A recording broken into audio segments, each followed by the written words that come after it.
आप सबने बरगद के वृक्ष को तो देखा ही होगा। क्या आपको ज्ञात है बरगद के वृक्ष के बीज का आकार राई से भी छोटा होता है, परंतु बरगद का वृक्ष संसार के महाकाय वृक्षों में जाना जाता है।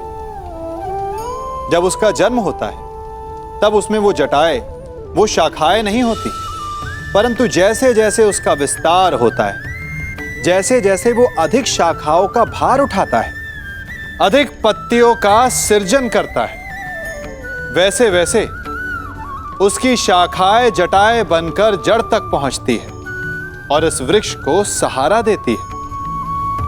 ये जीवन का बहुत महत्वपूर्ण पथ है। बिना लोभ लालच शुभ कार्य करें, अन्य लोगों की सहायता करें। धीरे धीरे आपने जिनकी सहायता की वो आपके सहायक बनते जाएंगे, आपकी जड़ों को और बलशाली बनाएंगे, आयु मान और आकार बढ़ाएंगे। सहजीवन, सहायता और निष्काम कर्म आपको मृत्यु के पश्चात भी मरने नहीं देगा, आपको अमर रखेगा।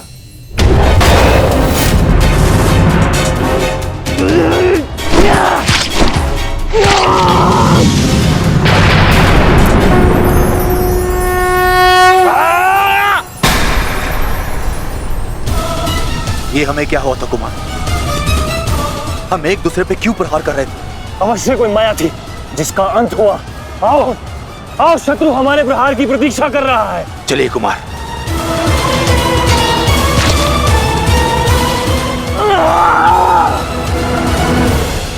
तुम्हारे कौशल और शौर्य को नमन है वृषसेन। अनुमान नहीं था कि कौरव सेना में ऐसे कुशल योद्धा से सामना होगा। सूर्यास्त में समय अभी शेष है अभिमन्यु, और हमारे तुनीरों में बाण नहीं। तो समय व्यर्थ ना करते हुए द्वंद्व आरंभ करें। तो मैं प्रस्तुत हूँ योद्धा।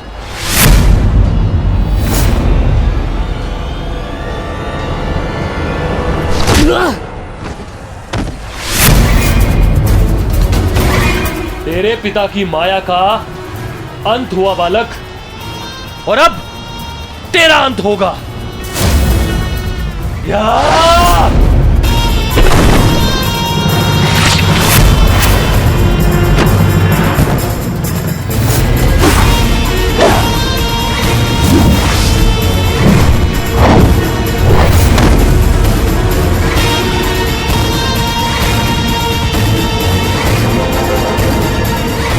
हार तब नहीं होती जब मनुष्य पराजित होता है। हार तब होती है जब वो हार मान जाता है।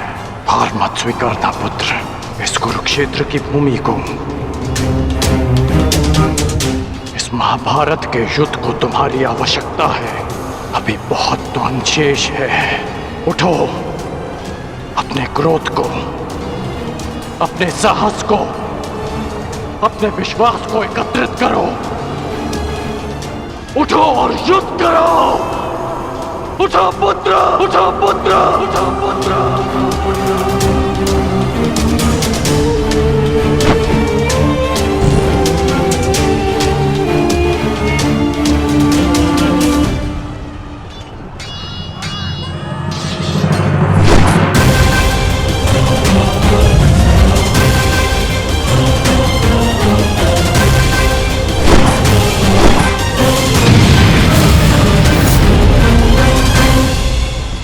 माधव, पितामह के प्रहार प्रतिक्षण बलशाली होते जा रहे हैं।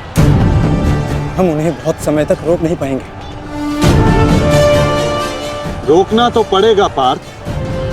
जितना समय तुम इन्हें रोकोगे उतना समय भीम को मिलेगा कि वो दुर्योधन को परास्त कर युधिष्ठिर के समक्ष आत्मसमर्पण करने को विवश कर सके।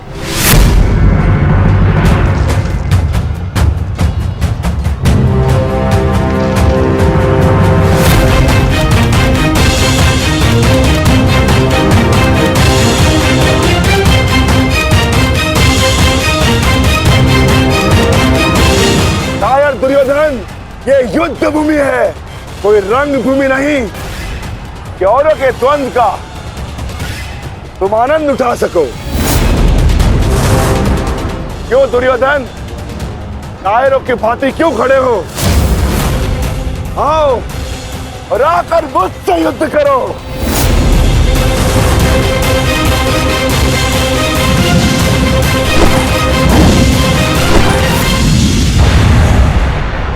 गंगापुत्र, शीघ्रता कीजिए, अर्जुन आपको द्वंद्व में उलझा रहा है। इधर भीम दुर्योधन की ओर बढ़ रहा है। महामहिम, कुछ कीजिए।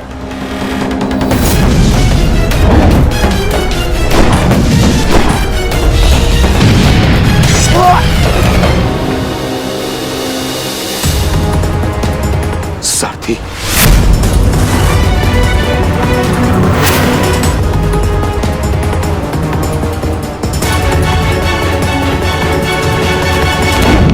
सावधान अर्जुन।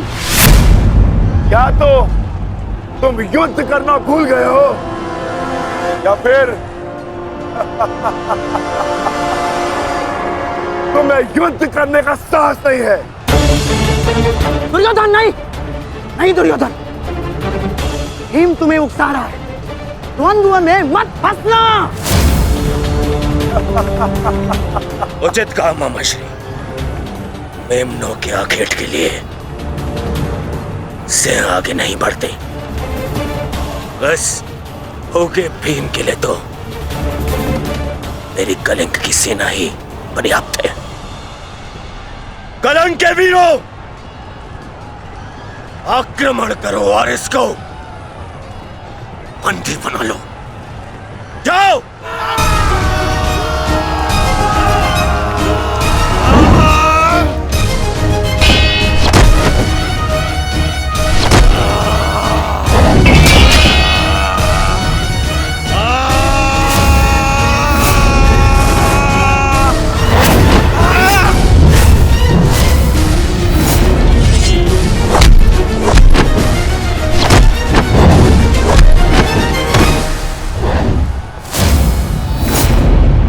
दुर्योधन, बस ये इतने से थे?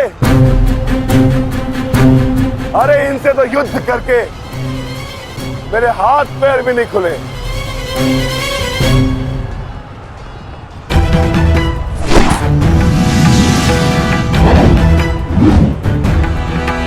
आप नियम भंग कर रहे हैं आचार्य। आप एक साथ दो पर आक्रमण नहीं कर सकते। स्मरण रहे कि युद्ध के नियम के अनुसार दो योद्धा एक योद्धा पर आक्रमण नहीं कर सकते, पर तो एक योद्धा दो योद्धाओं पर आक्रमण कर सकता है। सहदेव,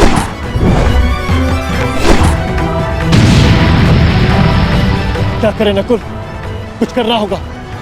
हमें गुरु दौड़ को रोककर अधिक से अधिक समय भ्राता भीम को देना होगा। युद्ध सभा में चीख चीख कर अपने पौरुष का बखान करने वाले एक नपुंसक के भांति क्यों खड़े हो? अब किसे लाओगे अपनी ढाल बनाकर? ये विकोदर भीम तुम्हारी हर ढाल को तोड़कर तुम्हारा अंत करेगा। मैं तुम्हारे प्राण लेकर रहूंगा कायर दुर्योधन।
उठकर प्रहार करने का सामर्थ्य शेष है काकाश्री, या पराजय स्वीकार करते हैं? जय और पराजय की चुनौती बराबरी के योद्धाओं को दी जाती है बालक। प्रतीत होता है कि अभी तक तुम्हें कोई समर्थ योद्धा नहीं मिला।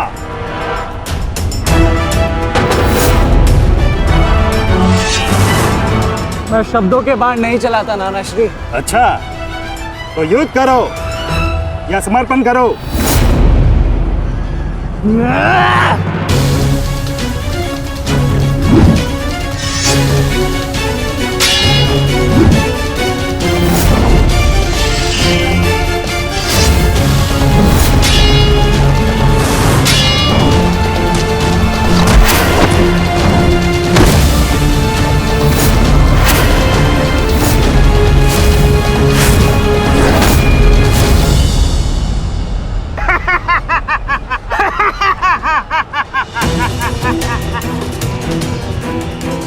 क्या हुआ, थक गए?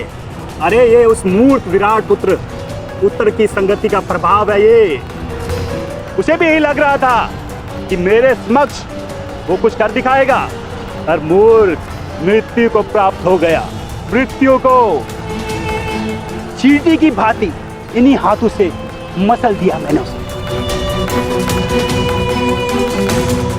पीछे हट जाओ अभिमन्यु, अन्यथा उत्तर से कहीं पीड़ादायक मृत्यु मिलेगी। मृत्यु। तो ये समझिए कि आज उत्तर का प्रतिशोध पूर्ण होगा।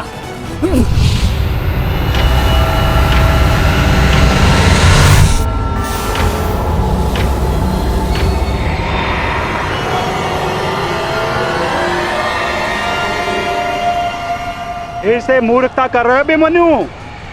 मेरी शक्तियों के बारे में ज्ञात नहीं है।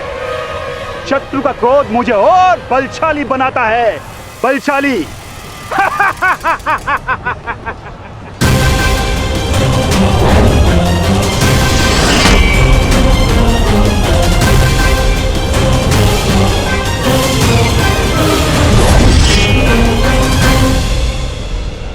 इतना ललकारने के पश्चात भी तुम रथ पर छिप कर बैठे हो दुर्योधन। मैं भी कैसा मूर्ख हूं, एक नपुंसक के वध की प्रतिज्ञा कर बैठा। आज तुमने यह सिद्ध कर दिया कि तुम एक क्षत्रिय नहीं बल्कि एक बहुत हो गया। सावधान! क्रोध से भरे कुमार भीम अब युवराज दुर्योधन की ओर बढ़ रहे हैं महाराज। मेरा दुर्योधन किसी संकट में तो नहीं ना? कहीं ऐसा तो नहीं कि भीम युद्ध के दूसरे दिन ही पांडव पक्ष को जय श्री दिलवा दे?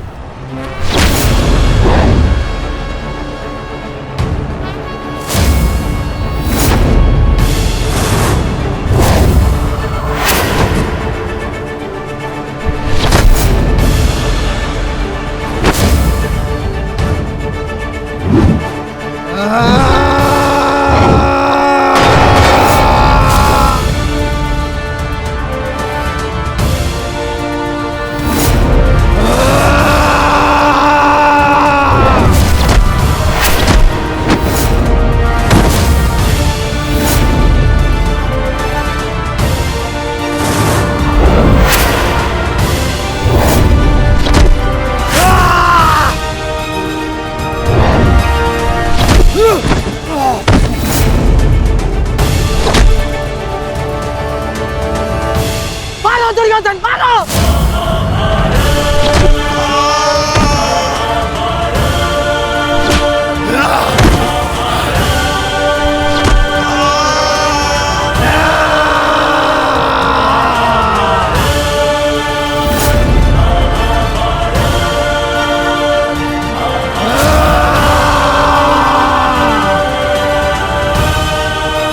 क्या हुआ गदाधारी भीम?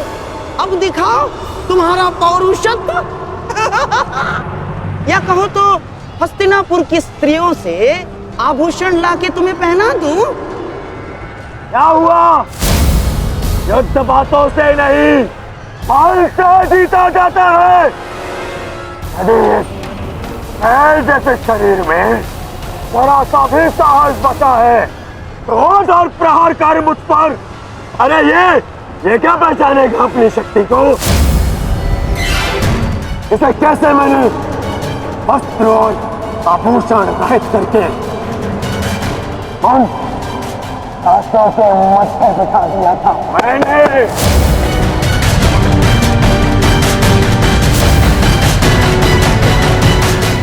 कदाचित ये भी भूल गया है कि कैसे मैंने बलि सभा में उस दासी द्रौपदी को उसका उचित स्थान दिखाया था।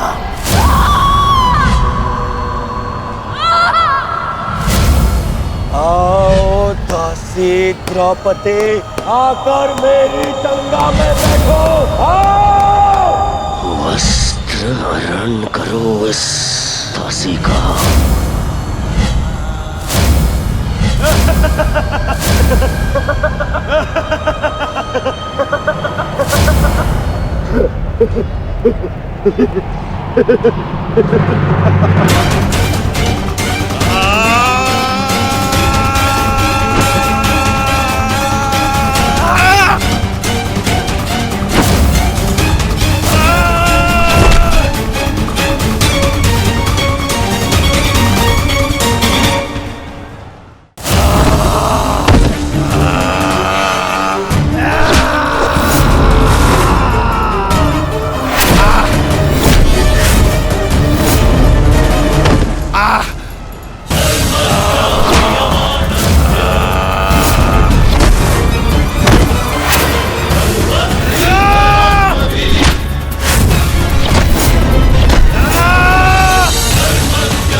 दुर्योधन की रक्षा कीजिए गंगा पुत्र। महामहिम, ये क्या कर रहे हैं आप? अपने वचन को पूर्ण कीजिए। आज यदि आपने भीम का वध नहीं किया तो हस्तिनापुर का युवराज घर नहीं लौटेगा। महामहिम, भीम, रुक जाओ, दूर हो जाओ दुर्योधन से, अन्यथा मुझे तुम्हारा वध करना होगा।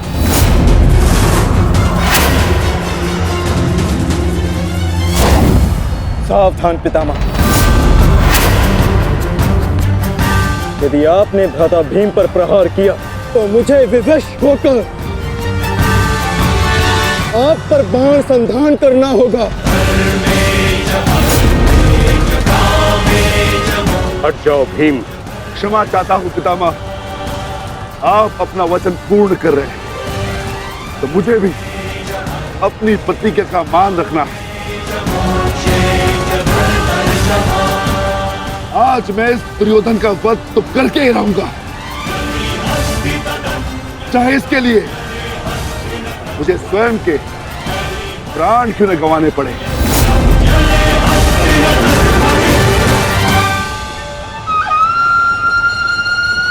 स्वयं के प्राण गंवा सकते हो भीम, परंतु क्या अपने दोनों भ्राताओं को इस आहुति में झोंक दोगे तुम? तुम्हारी इस भूल का फल नकुल और सहदेव को भुगतना होगा भीम। जरा देखो उधर।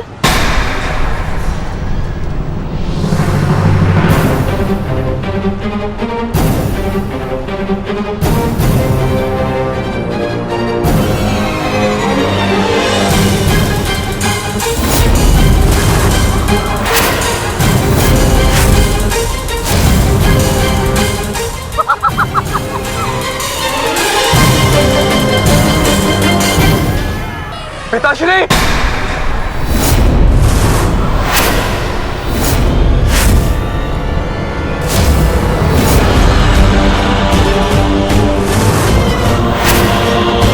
शस्त्र को नीचे करिए द्रोण, अन्यथा सदैव के लिए पुत्र से हाथ खो बैठोगे।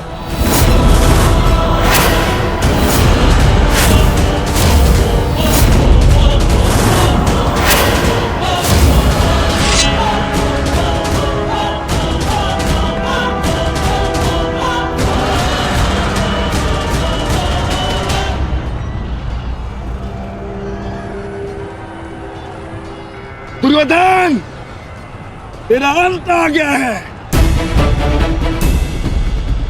तुम्हारे पास दो विकल्प शेष है दुर्योधन।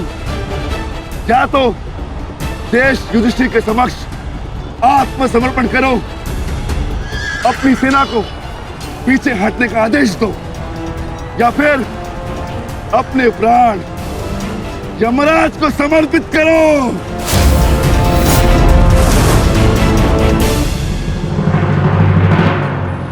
मारो भीम, मारो! शीघ्रता करो भीम! इतनी भी क्या शीघ्रता है राजकुमार युधिष्ठिर?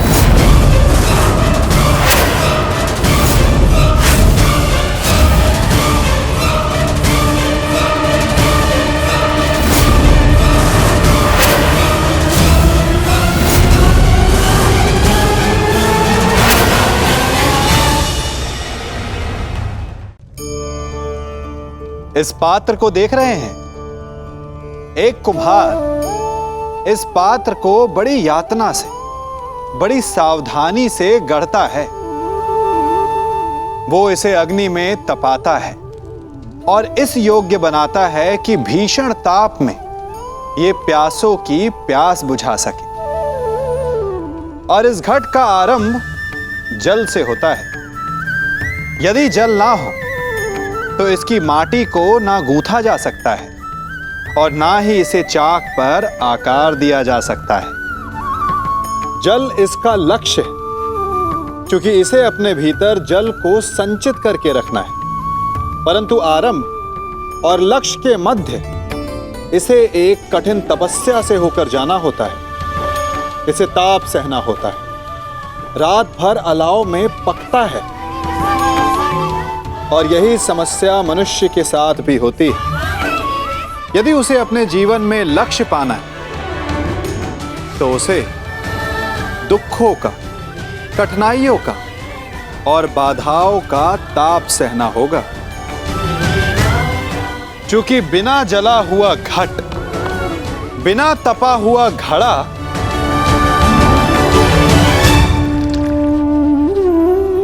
जल का संचय नहीं कर सकता। तुम्हारे पास दो विकल्प शेष है दुर्योधन। मारो भीम, मारो! शीघ्रता करो भीम! इतनी भी क्या शीघ्रता है राजकुमार युधिष्ठिर?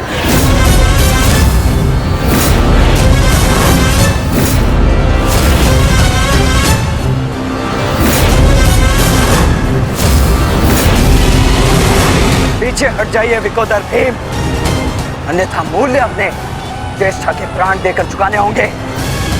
नहीं भीम, नहीं! मेरी चिंता मत करो, अपना वचन पूर्ण करो। ऐसा अवसर दोबारा नहीं मिलेगा अनुज। मत करो इस दुर्योधन का। पांचाली के अपमान का प्रतिशोध दो भीम। मारो इस दुर्योधन को। एक बार पुनः सोच लीजिए, अवसर दोबारा मिल सकता है, परंतु ज्येष्ठ के प्राण दोबारा नहीं लौटेंगे। मारो भीम, मारो!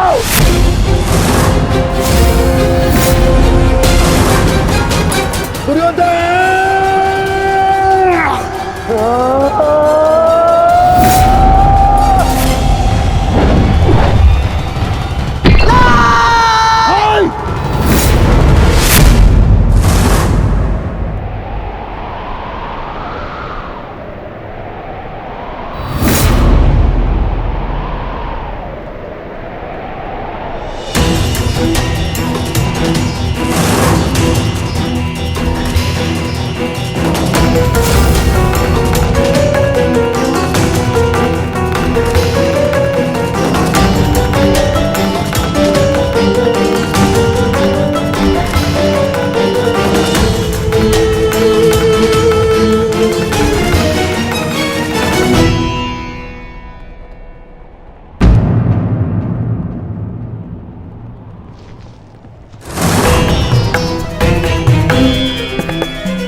जाके सबकी सहायता करो, जाओ।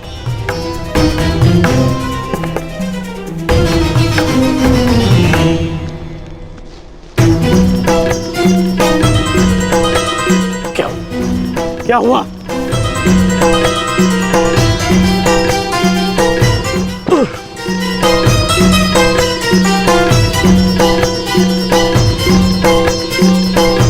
क्या हुआ मित्र? आज हम ये युद्ध हारने ही वाले थे मित्र। उस भीम ने मेरा वध कर ही दिया था, परंतु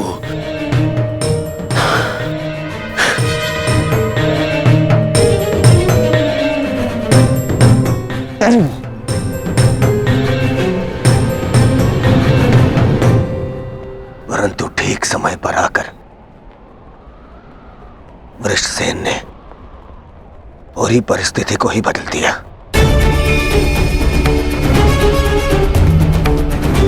वीर वृषसेन ने आज न केवल मेरे प्राणों की रक्षा की,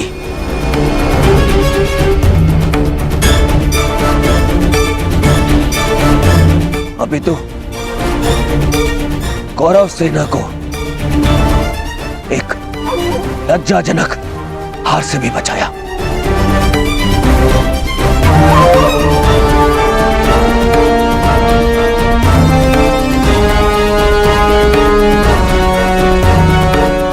मैं गर्वित हूं तुम्हें अपनी सेना में पाकर पुत्र, गर्वित हूं मैं।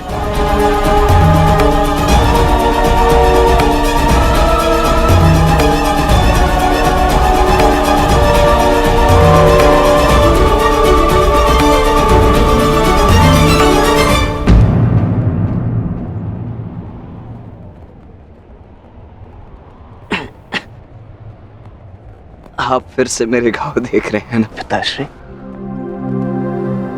और मैं फिर से यही कहूंगा, चिंता मत कीजिए। आज का युद्ध समाप्त हुआ और युद्ध भूमि में जो कुछ भी हुआ उसे भुला देना ही श्रेयस्कर है, अपितु उन बाधाओं को समझने का प्रयास करना चाहिए जो हमें विजयश्री बनने या प्राप्त करने से रोक रही है।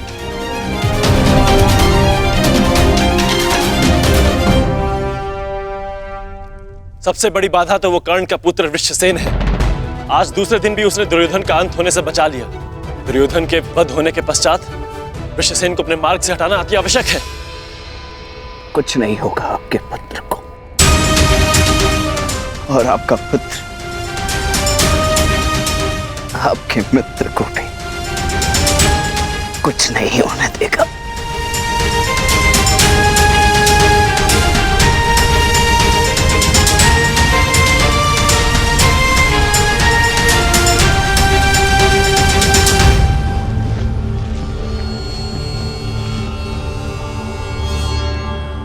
मित्र, आज का दिन हमारे पक्ष में नहीं था।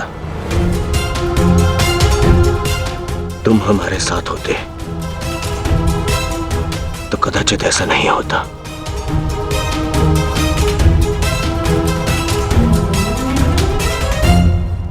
आज युद्ध भूमि में कौरव केवल धर्मराज युधिष्ठिर का वध करने का प्रयत्न करते रहे, और कल हम दुर्योधन को अपना लक्ष्य बनाएंगे।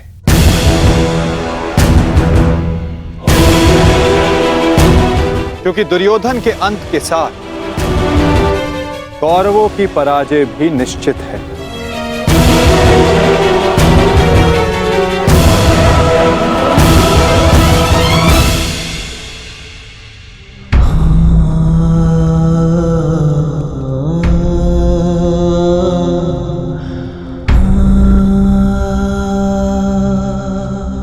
पुत्र,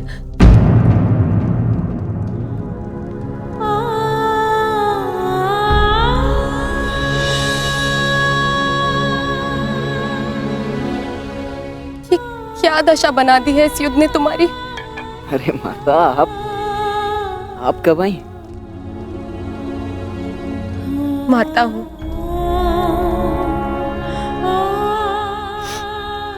पुत्र को घाव लगता है तो माता को आभास हो ही जाता है।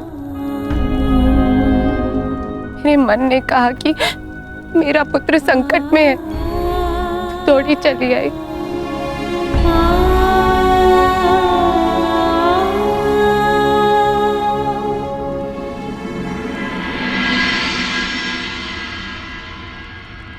परंतु आप भी तो इसके पिता हैं। क्या अपने पुत्र की इस दशा को देखकर तनिक भी दया नहीं आती? अपने पुत्र के जीवन के लिए आपको कोई मोह नहीं? मैंने निश्चित कर लिया है, तुम कल युद्ध में नहीं जाओगे।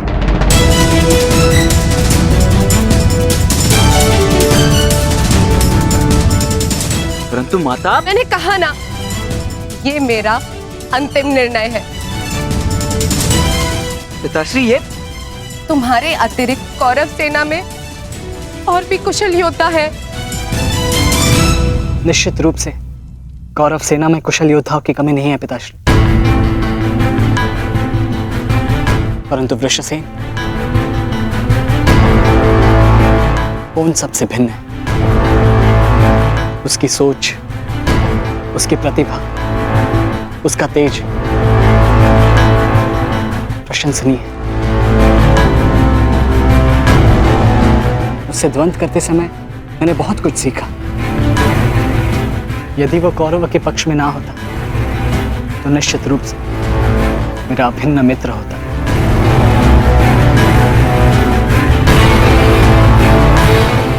परंतु समझ में नहीं आता कि उसमें इतना तेज आया कहां से। कुछ जन्म से, कुछ कर्म से। वो अंगराज कर्ण का पुत्र है,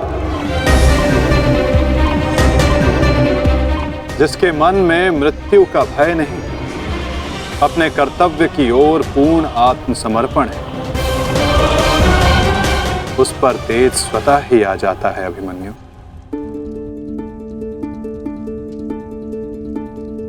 मैं अपने कर्तव्य से मुख नहीं मोड़ सकता माता, क्षमा चाहता हूं।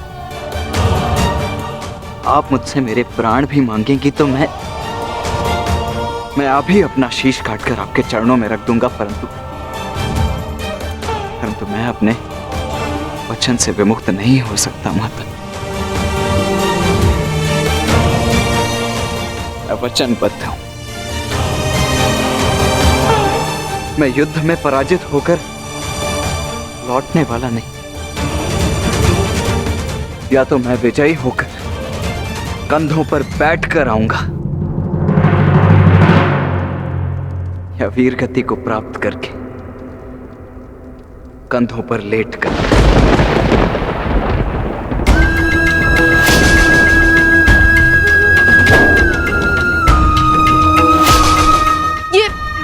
ये आपका पुत्र क्या बोल रहा है? अब आप सुन रहे हैं ना?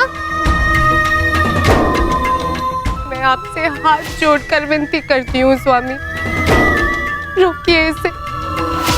आप ऐसा कैसे होने दे सकते हैं? कुछ कीजिए। करना तो तुम्हें है सुप्रिया, ममता और कर्तव्य में संतुलन करना है। तुम एक योद्धा की माता हो, तुम्हें अपने हृदय को कठोर बनाना होगा। मेरी अनुपस्थिति में हमारा पुत्र इस महायुद्ध में अत्यंत मुख्य भूमिका निभा रहा है। मुझे उस पर गर्व है और तुम्हें भी होना चाहिए सुप्रिया। युद्ध में पीछे हट जाने वाले वृषसेन का पिता होने से अधिक युद्ध में बलिदान दे देने वाले वृषसेन का पिता होना अधिक श्रेष्ठकर समझता हूं।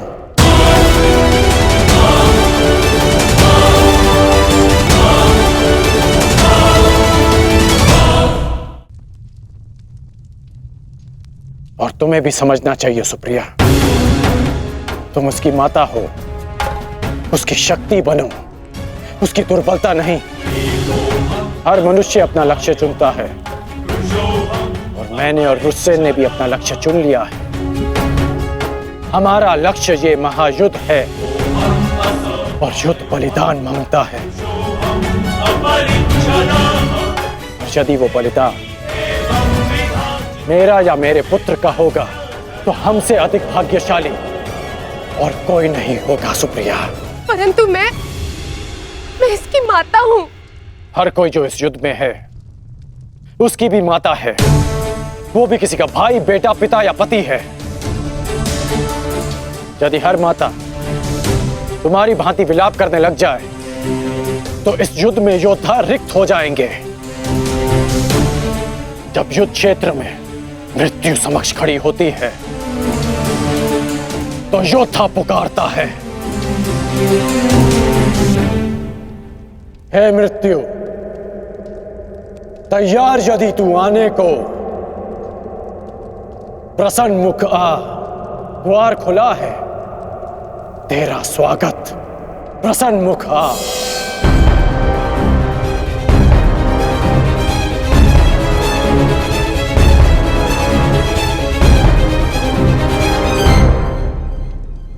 तू महायोद्धाओं के समक्ष एक दुर्बल माता कैसे जीत सकती है?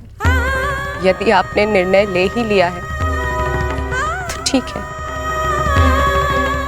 किंतु एक बात स्मरण रखना, यदि मेरे पुत्र को कुछ भी हुआ तो उसके उत्तरदायी आप होंगे और इसके लिए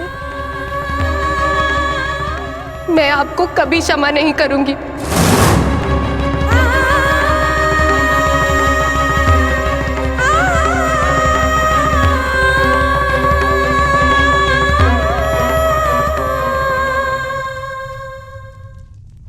आज युद्ध भूमि में पांडवों का प्रयास था कि दुर्योधन पर वश पालें। कल भी कदाचित उनका यही प्रयास होगा। इस कारणवश हमें सज्ज रहने की आवश्यकता है।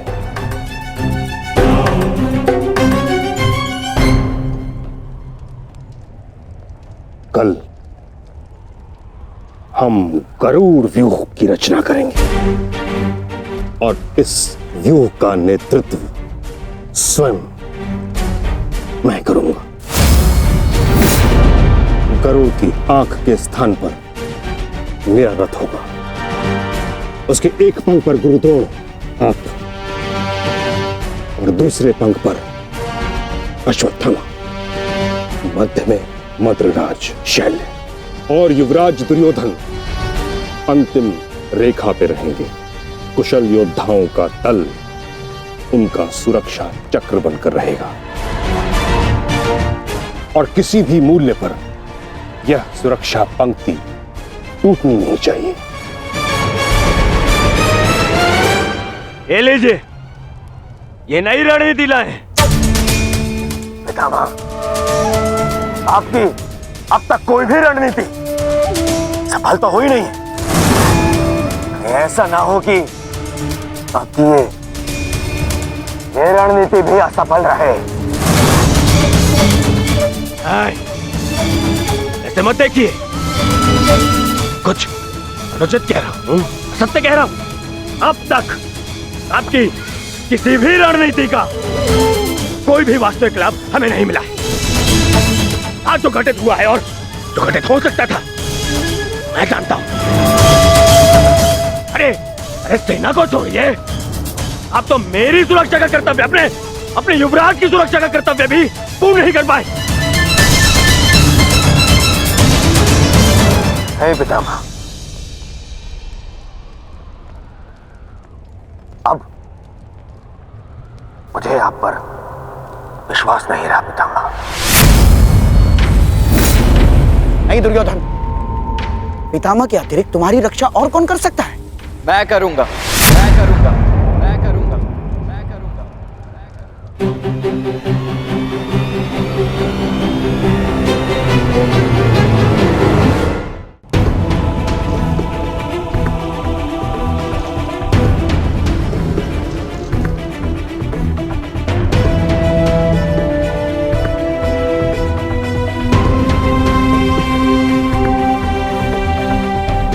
मैं मानता हूं मैं महामहिम के समक्ष कुछ भी नहीं, और मैं हृदय से उनका सम्मान भी करता हूं।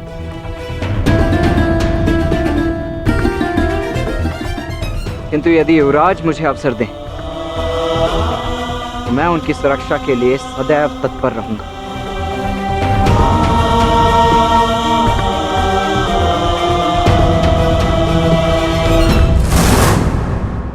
आपका क्या मत है वासुदेव? कल कौरव किस रणनीति के साथ युद्ध क्षेत्र में उतरेंगे?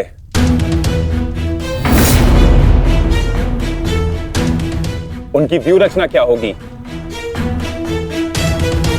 व्यू रचना चाहे जो भी हो, किंतु आज जो रणभूमि में हुआ उसके पश्चात यह निश्चित है कि दुर्योधन की रक्षा हेतु वे उसे सेना की अंतिम रेखा में ही रखेंगे, क्योंकि वो जानते हैं कि दुर्योधन ही हमारा लक्ष्य है।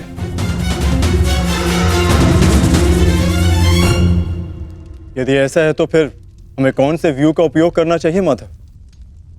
अर्धचंद्र व्यू पार्थ।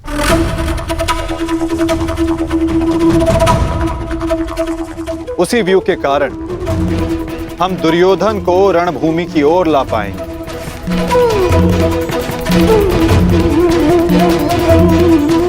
और यदि दुर्योधन व्यू से बाहर नहीं आया तो ये उसकी दुर्बलता समझी जाएगी और मानसिक पराजय भी।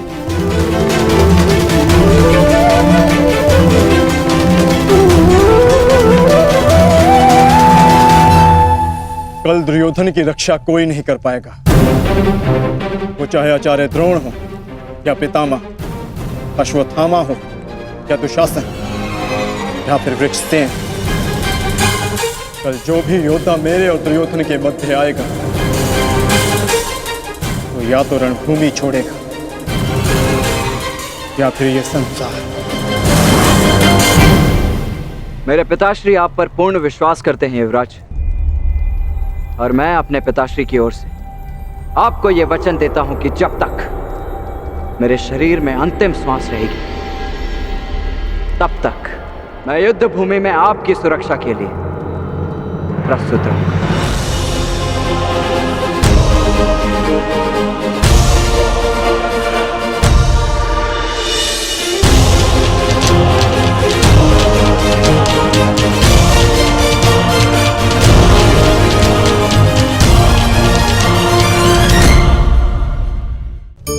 हम सबके जीवन में एक समस्या अवश्य आती है कि किसके समक्ष झुका जाए और किसके समक्ष ना झुका जाए।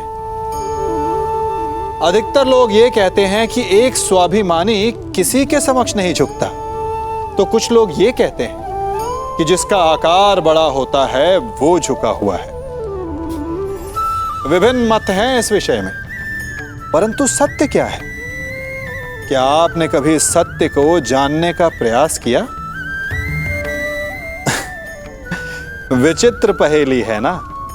वास्तविकता में ये सब परिस्थिति जन्य है। परिस्थिति के अनुसार झुकना भी उचित है और परिस्थिति के अनुसार ना झुकना भी। यदि आपको ऐसा लगे कि ये बात अनुचित है, आपके मन, आपकी आत्मा से ये स्वर उठे कि ये अनुचित है, तो ना झुकिए। ऐसा करना आपकी आत्मा को उठा देगा। और यदि आपको ऐसा लगे कि किसी की बात उचित है, परंतु अपनी आयु, अपने पद, अपने अहंकार के कारण उस बात को आप मान नहीं पा रहे, तो तुरंत नतमस्तक हो जाइए, तुरंत झुक जाइए, क्योंकि ऐसा करने से आपके अहंकार का आकार कम हो जाएगा और आपके व्यक्तित्व का कद और बढ़ जाएगा।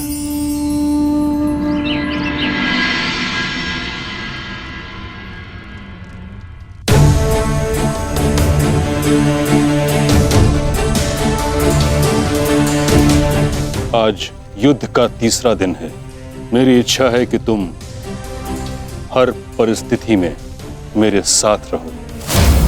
तुम्हारी सुरक्षा हेतु यह आवश्यक है। आप केवल सेना के नेतृत्व के बारे में सोचिए। तुम्हारी कुतर्कता का मैं उत्तर देना नहीं चाहता दुर्योधन, परंतु दो बातें स्मरण रहें दुर्योधन। प्रथम, जीवित रहने का प्रयास करना। द्वितीय, सदैव मेरे पीछे ही रहना।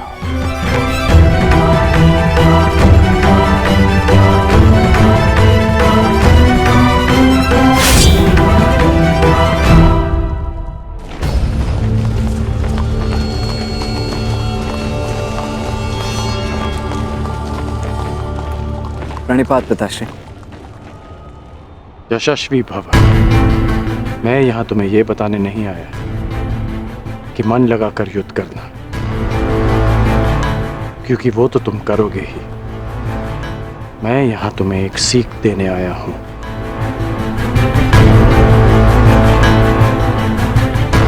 युद्ध क्षेत्र में योद्धा कहां है,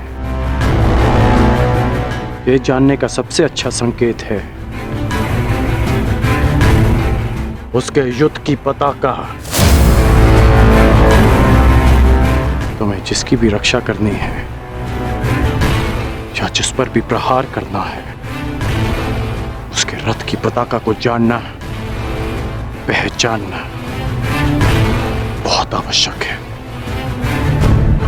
मैंने ये तुमसे पहले नहीं कहा, पर आज कह रहा हूं कि मुझे स्वयं पर गर्व है कि मैं तुम्हारा पिता हूं।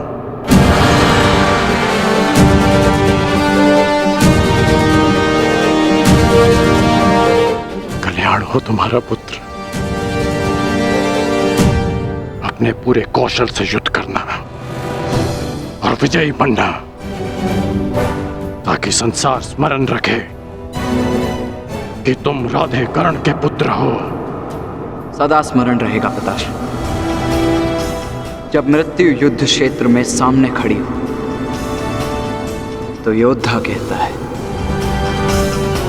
हे मृत्यु, तैयार यदि तू आने को, प्रसन्न मुखा। द्वार खुला है, तेरा स्वागत, प्रसन्न मुखा।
समय आ गया है पार्थ, क्या करना है स्मरण है ना?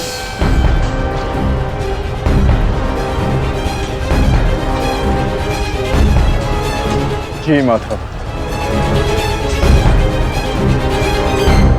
आज महामहिम भीष्म ने गरुड़ व्यूह का निर्माण किया है महाराज। किंतु पांडवों ने कौन सा व्यूह रचा है संजय? पांडवों ने अर्धचंद्र व्यूह की रचना की है महाराज।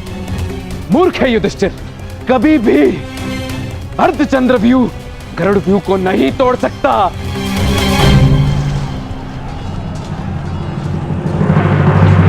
प्रस्थान करो विकोदर।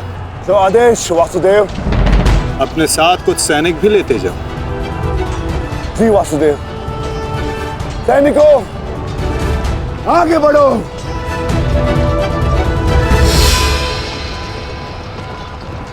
क्षमा चाहता हूं माता, किंतु भ्राता भीम दुर्योधन और उसकी सेना के लिए अकेले ही पर्याप्त है, तो फिर आपने उनके साथ सैनिक क्यों भेजे? जिस कार्य के लिए विकोदर जा रहे हैं वहां शत्रु का ध्यान बटाने के लिए उन्हें सैनिकों की आवश्यकता अवश्य पड़ेगी। तुम समझ रहे हो ना पार्थ?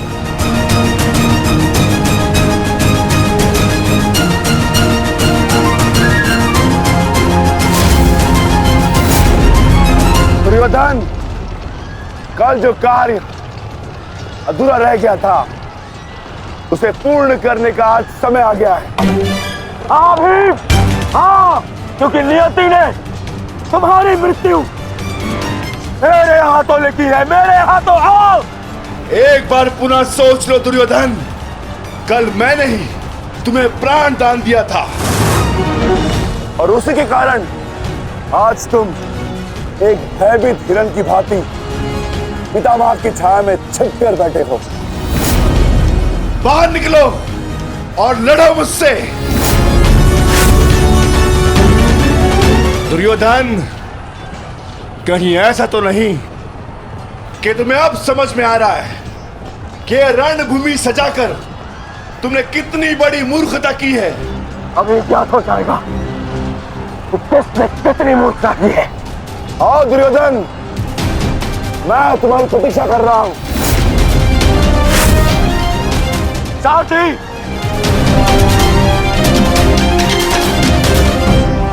पांडवों ने अर्धचंद्र व्यूह बनाया है। यदि युवराज इसमें फंस गए ना तो उनकी सुरक्षा करना असंभव हो जाएगा। कुछ ना कुछ तो करना होगा मामहिम। हमें इन्हें रोकना होगा। ये मामहिम।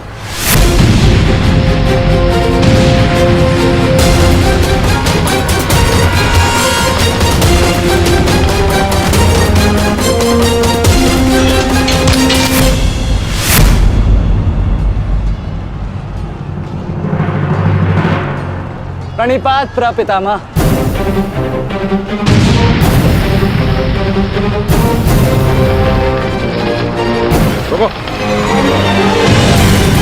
प्रणाम आचार्य।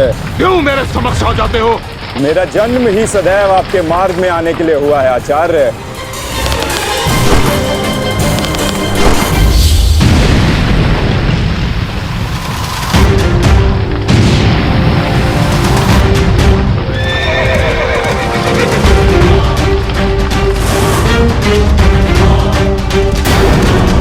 मुझे युवराज की सहायता के लिए जाना होगा।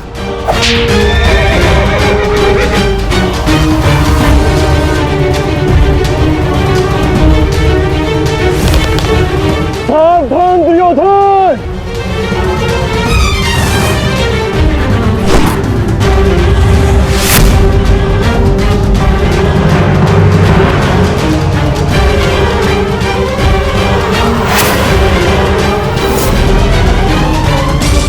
चूक गए अर्जुन, अपना एक बाण व्यर्थ कर दिया तुमने।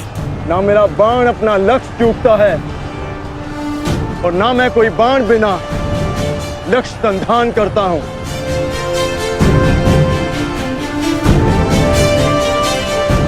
अर्थात इसलिए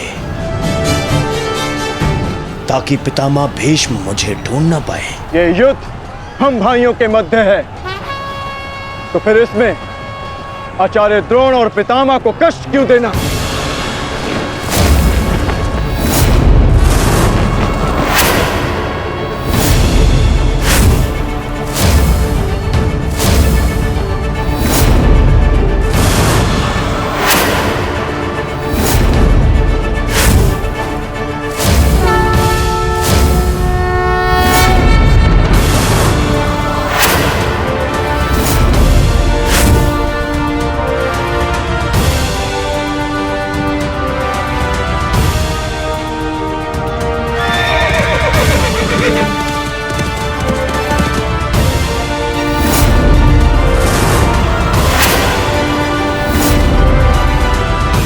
युद्ध क्षेत्र में योद्धा कहाँ है, ये जानने का सबसे अच्छा संकेत है उसके युद्ध की पताका। सारी पांडव पताकाएं एक साथ, अर्थात वहां कोई एक विशेष शत्रु है, और वो विशेष शत्रु युवराज दुर्योधन के अतिरिक्त और कोई नहीं हो सकता।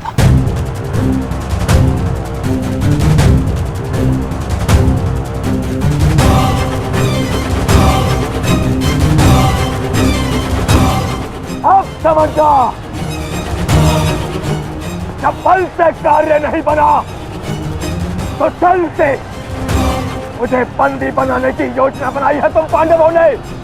हाँ?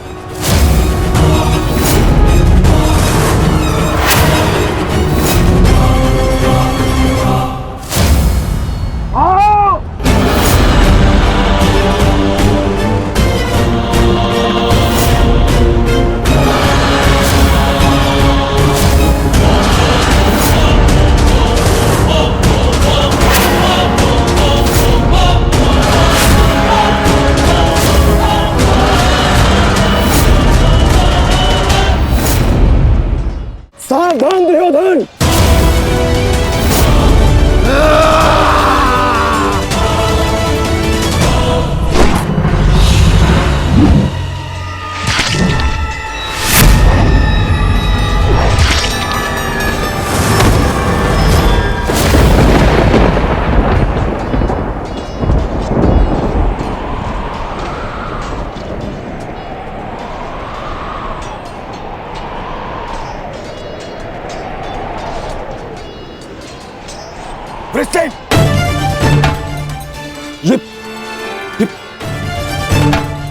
ये क्या किया तुमने पुत्र? हमें वचन भंग किया। उठो उठो उठो।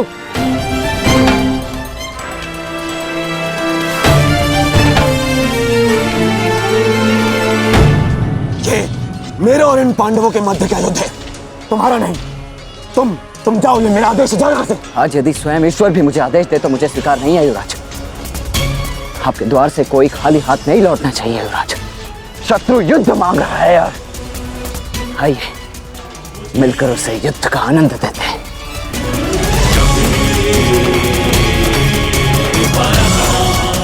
हर हर महादेव, हर हर महादेव।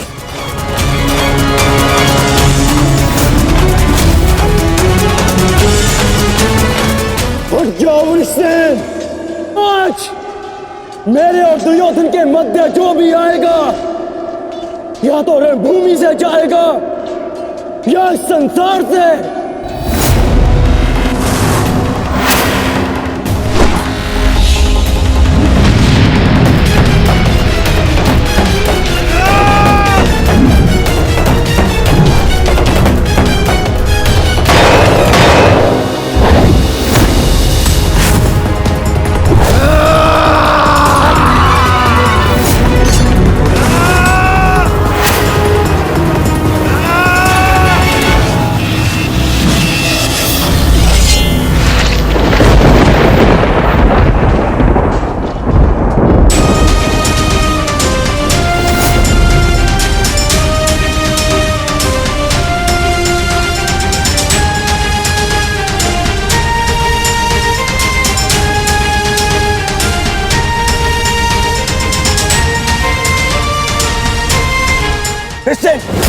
तुम ठीक तो हो पुत्र?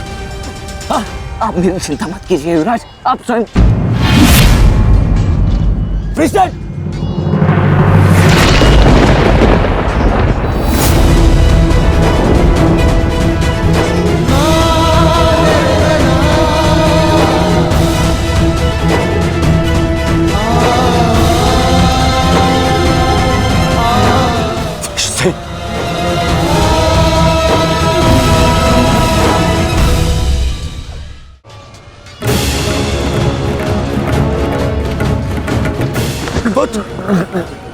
वृषसेन, अभी भी समय है, लौट जाओ।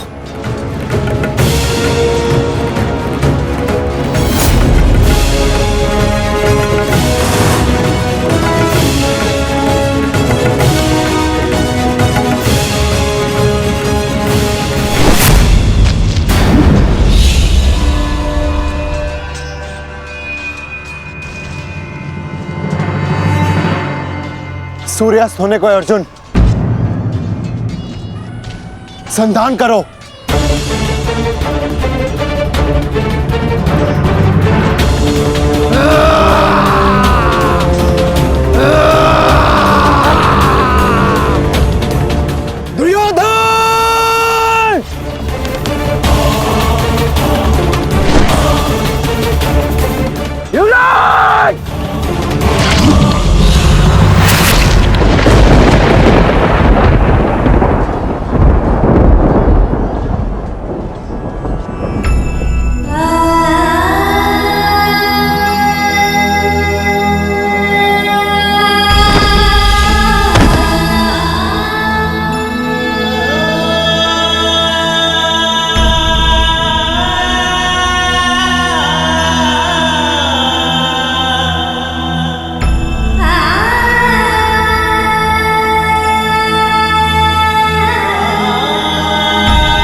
युवराज, आप सुरक्षित तो है। हाँ पुत्र, मैं सुरक्षित और तुम चिंता मत करना, मैं तुम्हें अभी वैद्य के पास में लेके जाऊंगा। तुम स्वस्थ हो जाओगे। आओ आओ।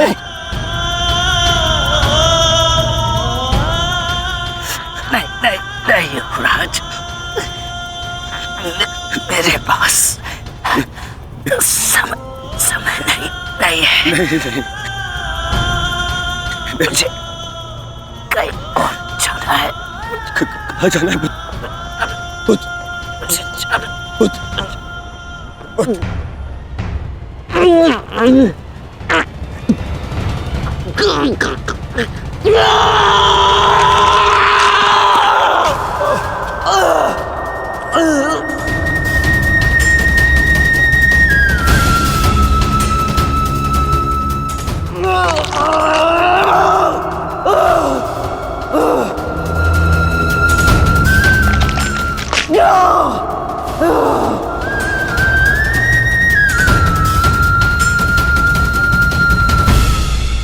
इस संसार से जाने से पूर्व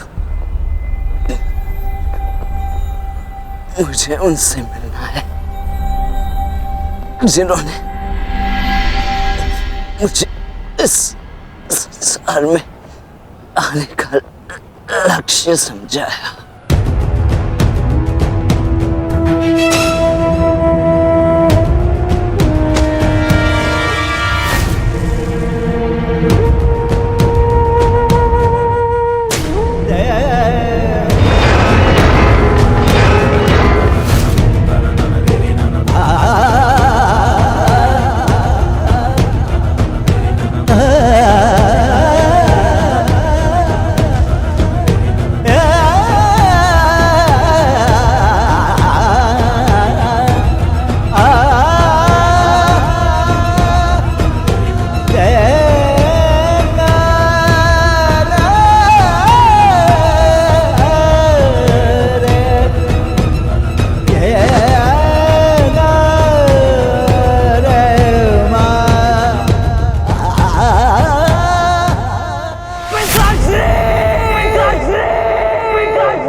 क्या आपने अपने जीवन में कभी तलवार खरीदी है? क्या देखकर तलवार खरीदते हैं? उसकी मयान देखकर या उसकी धार देखकर? अरे, मैं भी कैसा प्रश्न पूछ रहा हूं आपसे। यह आवश्यक थोड़ी कि आप कोई योद्धा या क्षत्रिय हो। यह भी हो सकता है कि आप कोई व्यापारी, कोई छात्र या शिक्षक हो। तो चलिए मैं आपसे यह पूछता हूं कि आप नए वस्त्र कैसे खरीदते हैं? क्या उसका रंग रूप देखकर खरीदते हैं या उसकी गुणवत्ता देखकर? गुणवत्ता देखकर, है ना? ठीक उसी प्रकार जब आप किसी मनुष्य से मिलें तो उसके रंग रूप पर मत जाइए, उसका आचरण समझने की चेष्टा कीजिए, उसकी मेधा, उसकी प्रतिभा का मूल्यांकन करने का प्रयास कीजिए। आपका जीवन बहुत ही सरल हो जाएगा।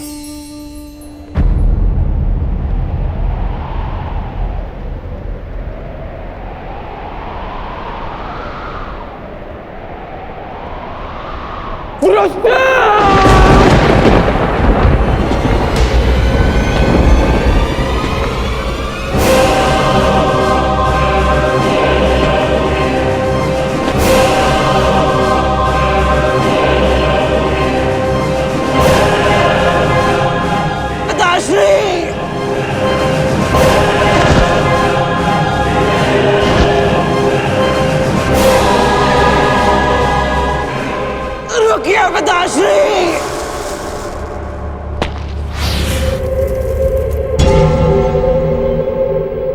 आप वचनबद्ध हैं।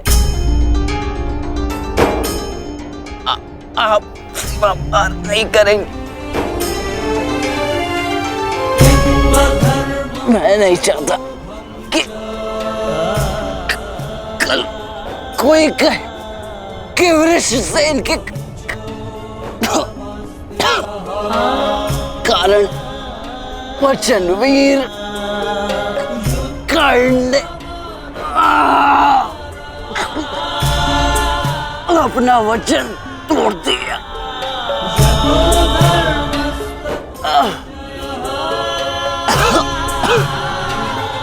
आओ पुत्र,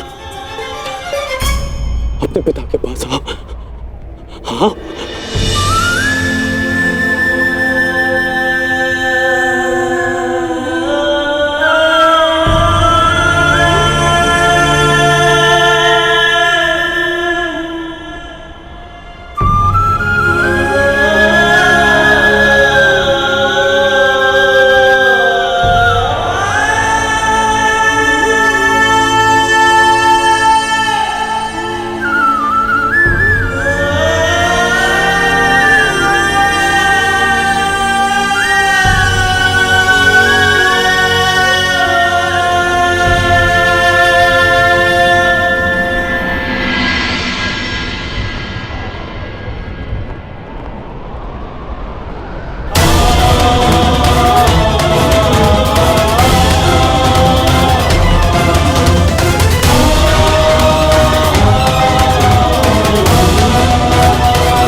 मैंने अपना वचन पूरा किया पिताश्री।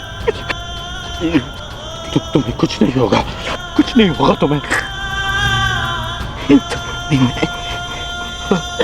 जब मृत्यु समक्ष खड़ी हो तो क्या कहता है? हे मृत्यु यार, यदि तू आने को प्रसन्न मुख द्वार खुला है, तेरा स्वागत प्रसन्न मुख।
पुत्र पुत्र उठो उठो पुत्र उठो। तुम्हारी माता तुम्हें इसकी आज्ञा नहीं देती। उठो उठो पुत्र उठो।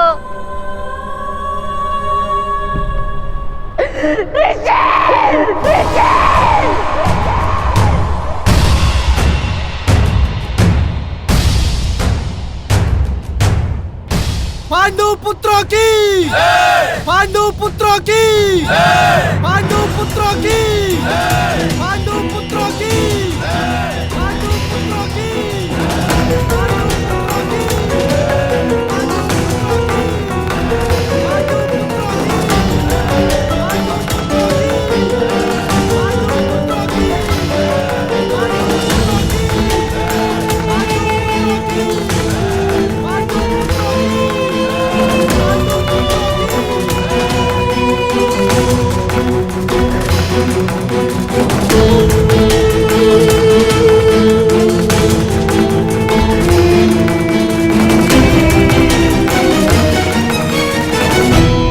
किस बात का उत्सव मनाया जा रहा है पांचाल कुमार?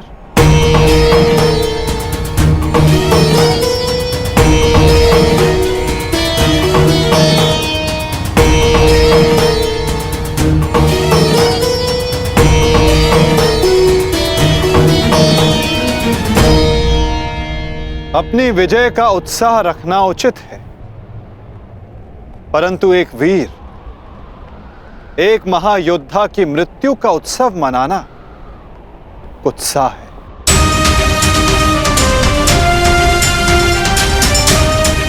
जब वीर उत्तर की मृत्यु पे हमने शोक मनाया था, तो आज वृषसेन की मृत्यु पर हमें उत्सव नहीं मनाना चाहिए।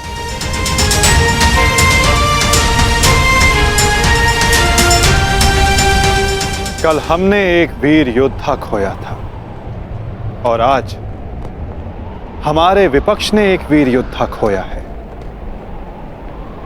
किसे पता कल कौन वीर गति को प्राप्त हो जाए।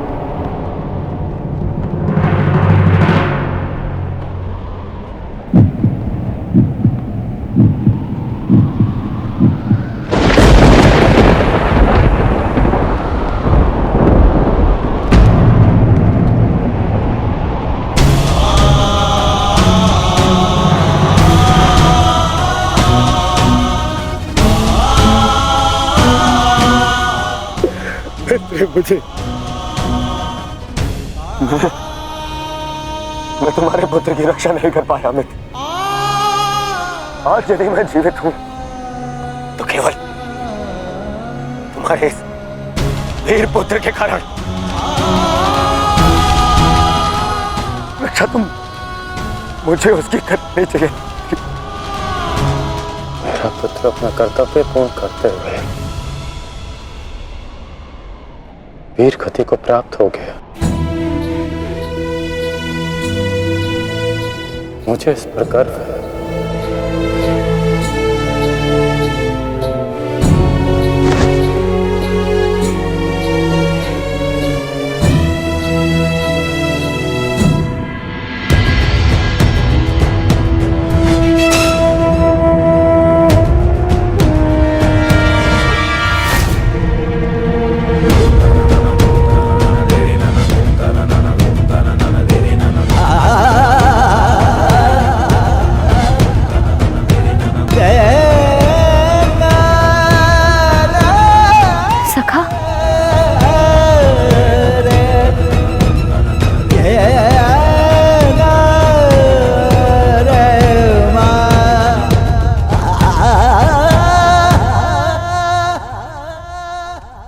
मैं समझ गई थी कि वहां सबके मध्य आप मुझे कोई संकेत देना चाह रहे थे,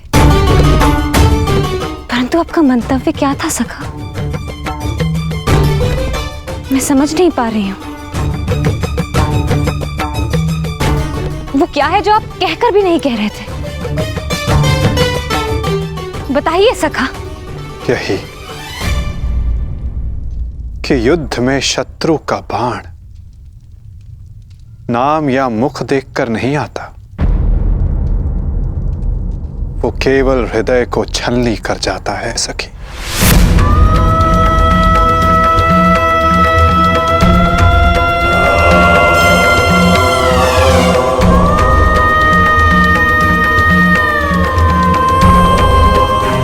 मेरे पुत्रों की भाग्य रेखा भी वृषसेन की भांति है।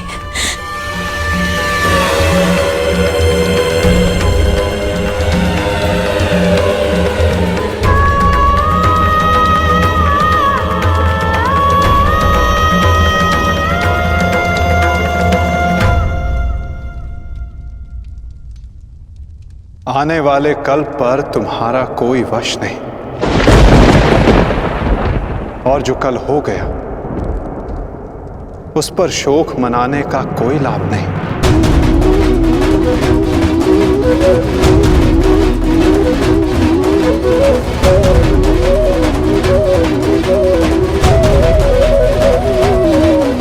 जब समय आएगा सखी,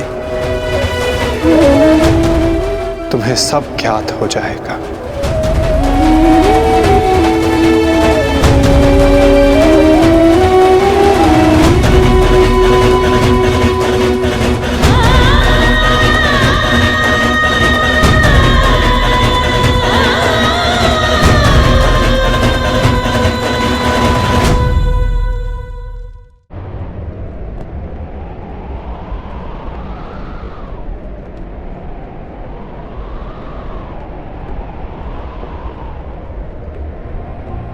है मृत्यु तैयार यदि तो आने को प्रसन्न मुख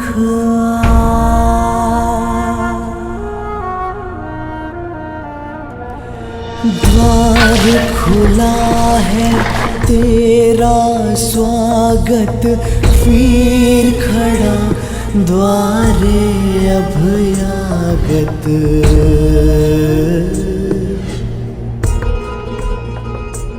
बाहें फैला के मुस्कुरा के करता अपने अतिथि का स्वागत। जब मृत्यु युद्ध क्षेत्र में सामने खड़ी हो तो योद्धा कहता है, हे मृत्यु, तैयार यदि तू आने को प्रसन्न मुखा। बालक आया तेरे आंचल छाया,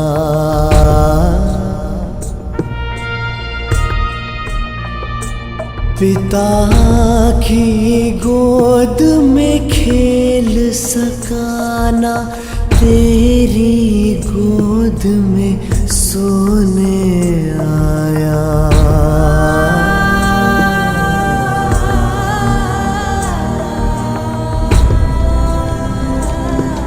सपना था वो विवश पिता का, उसकी हर आशा है टूटी। कांधे चढ़े पुत्र की अर्थी, ये पीड़ा है सबसे अनूठी। हर बोझ है छोटा इसके आगे, पिता पुत्र को ही दे अगले।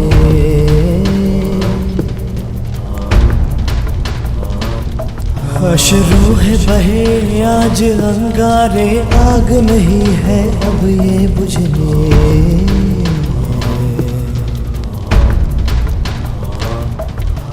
द्वार खड़ा तेरे अभयागत,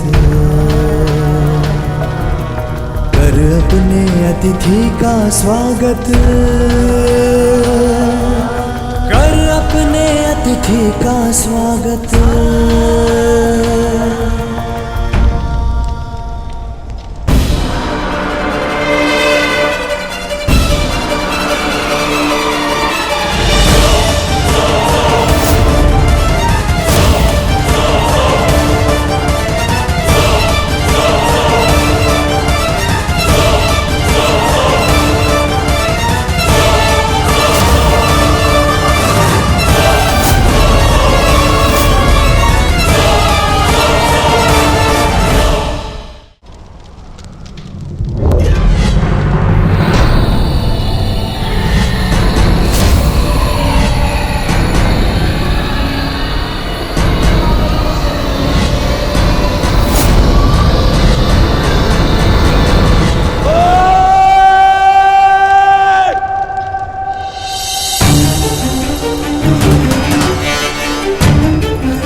छोड़ो मुझे, इनका इतना साहस, यहाँ आ गए, क्यों आए हो यहाँ? आज के युद्ध पर अपनी विजय का उन्माद दिखाने, या फिर वृषसेन की मृत्यु पर उपहास उड़ाने? हाँ,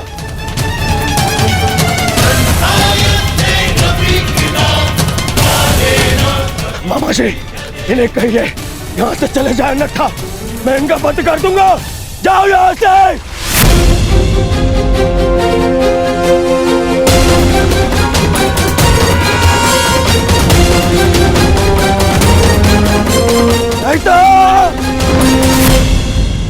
नहीं मित्र,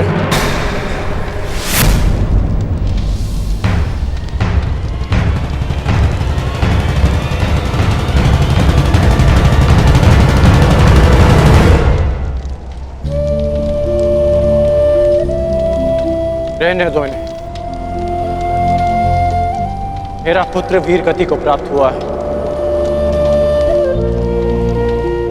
उसे शांति से दूसरे लोग जाने।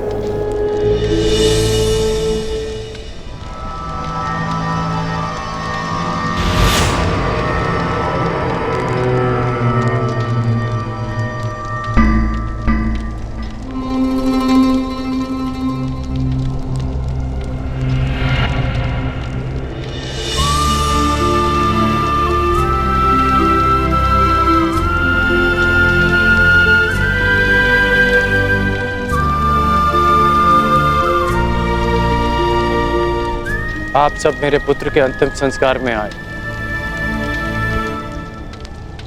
उसकी वीर गति को सम्मान दिया।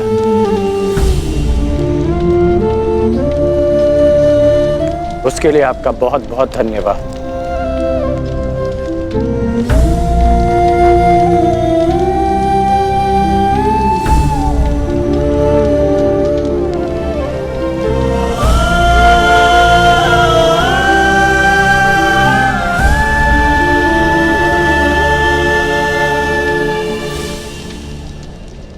ठहरो अर्जुन,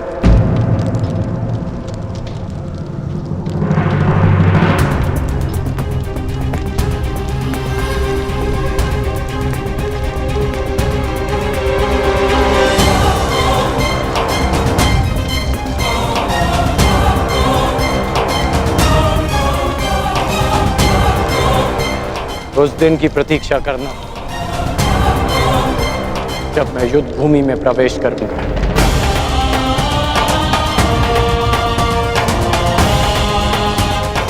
जो भी हुआ, मुझे भी उसका खेद है। मैं भी एक पिता, इसलिए तुम्हारी पीड़ा को भली भांति समझ सकता हूं। मैं ये सब प्रतिशोध लेने के लिए नहीं कह रहा हूं, और ना ही मुझे तुमसे कोई स्पष्टीकरण चाहिए, और ना ही तुम्हारी सहानुभूति। मेरे पुत्र ने अपना कर्तव्य पूर्ण करते हुए अपने प्राण दिए, उसे वो सम्मानित अंत मिला जो हर योद्धा का स्वप्न होता है। मैं ये सब इसलिए कह रहा हूं क्योंकि अब उसका अधूरा काम मैं पूर्ण करूंगा। प्रयास करूंगा कि तुम्हें भी सम्मानजनक अंत मिले।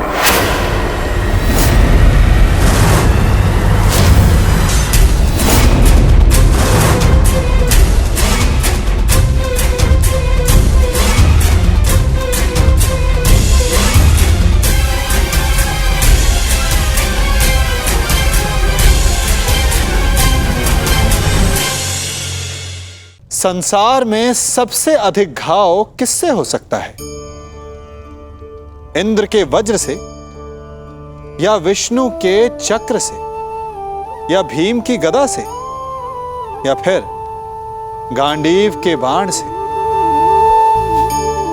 नहीं, सबसे अधिक घाव यदि कोई पहुंचा सकते हैं तो वो हैं हमारे शब्द, हमारे वचन। यदि शब्द बाण है, अस्त्र है, तो हमारी जीभा उनका संधान करने का यंत्र है। शब्द चाहे तो अमृत बनकर आपको जीवन दान दे सकते हैं, या फिर घृणा का विष बनकर आपके जीवन को पीड़ादायी बना सकते हैं। ये शब्द ही हैं जिनके घाव का किसी भी वैद्य के पास कोई उपचार नहीं। इसलिए जो वस्तु जितनी घातक होती है वही वस्तु उतनी ही अमूल्य भी होती है, और वचन सबसे अमूल्य होते हैं। इसलिए मीठी बोली बोलने का प्रयास कीजिए, अपने हृदय की तुला से तौल कर वचन बोलने का प्रयास कीजिए।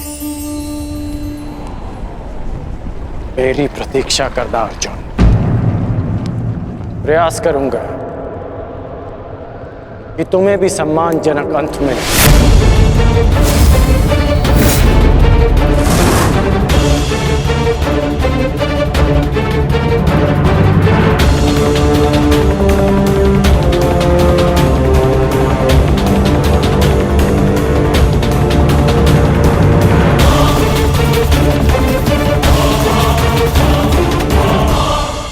मित्र,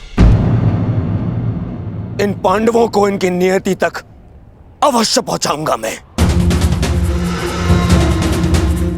परंतु उससे पहले उस विश्वासघाती को उसकी नियति तक पहुंचाऊंगा। तो हमारे ही पक्ष में है।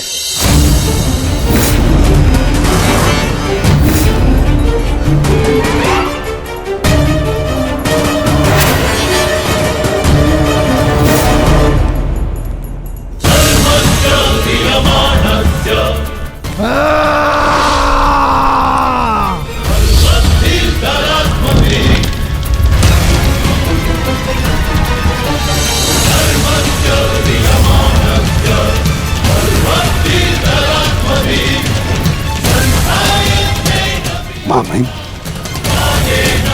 महामहिम,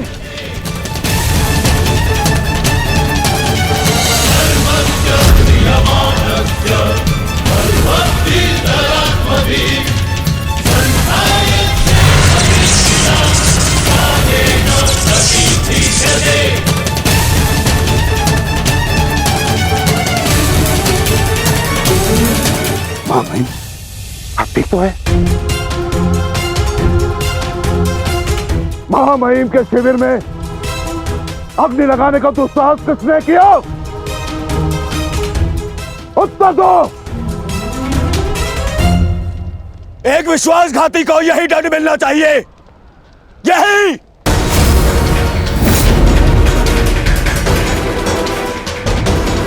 सावधान दुर्योधन, आज की हार के कारण शब्दों का चयन करना भी भूल गए तुम। लज्जा नहीं आती तुम्हें? नहीं आचार्य, मैंने सर्वथा उचित शब्दों का ही चयन किया है। आज जो कुछ भी हुआ वो इनके कारण हुआ है। इनके पांडवों के प्रति प्रेम भाव के कारण ही आज वृषसेन वीर गति को प्राप्त हो गया।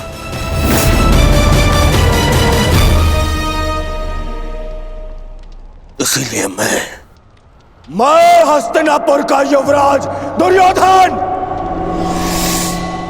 आज अभी और इसी क्षण से आपको कौरव सेना के सेनापतित्व से मुक्त करता हूं। जाइए, चले जाइए वापस हस्तिनापुर और जाकर विश्राम करिए वहां।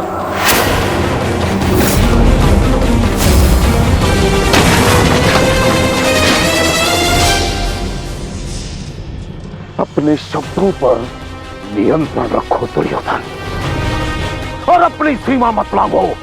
सीमा लांघ नहीं रहा हूं, आज तो सीमा बना रहा हूं।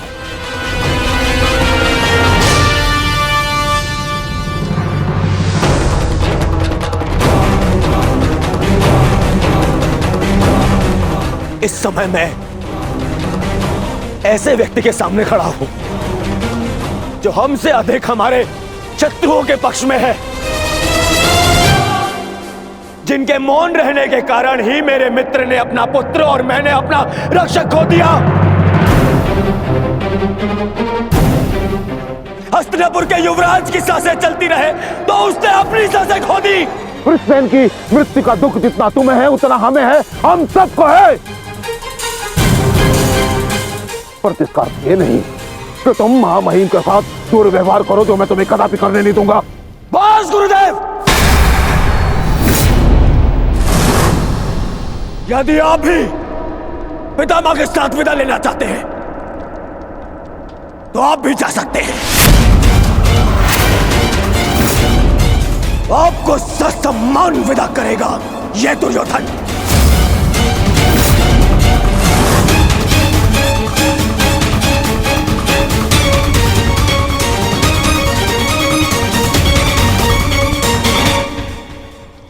तैयार हो जाओ मित्र, कल से इस युद्ध में तुम अपने मित्र का साथ दोगे। इनसे कहीं अधिक इस युद्ध में मुझे तुम्हारी आवश्यकता है मित्र। दो सहोदर एक दूसरे का रक्त ना भाई, ये उत्तरदायित्व आपको ही लेना होगा ताश्री। प्राण की रक्षा केवल आप ही कर सकते हैं। कदापि नहीं। जब तक मैं युद्ध भूमि में उपस्थित हूं तब तक अंगराज कर्ण युद्ध भूमि में पद नहीं रखेगा। क्यों मेरा मित्र मेरे साथ में युद्ध में खड़ा नहीं हो सकता? बताइए क्यों? कल को यदि फिर से मेरे प्राणों पर संकट आया, मेरे प्राणों की रक्षा कौन करेगा? मैं करूंगा तुम्हारी रक्षा, शत्रु को तुम्हारे समीप आने नहीं दूंगा।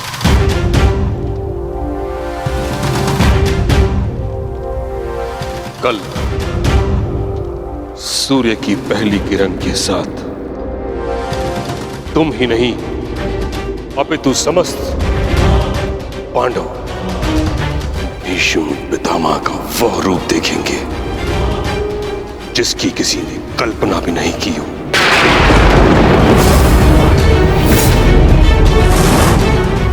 यह मेरा वचन है। अर्जुन हो या युधिष्ठिर, कृष्ण हो या भीम, गंगा पुत्र भीष्म के प्रताप के आगे झुकेंगे। यह मेरा वचन है।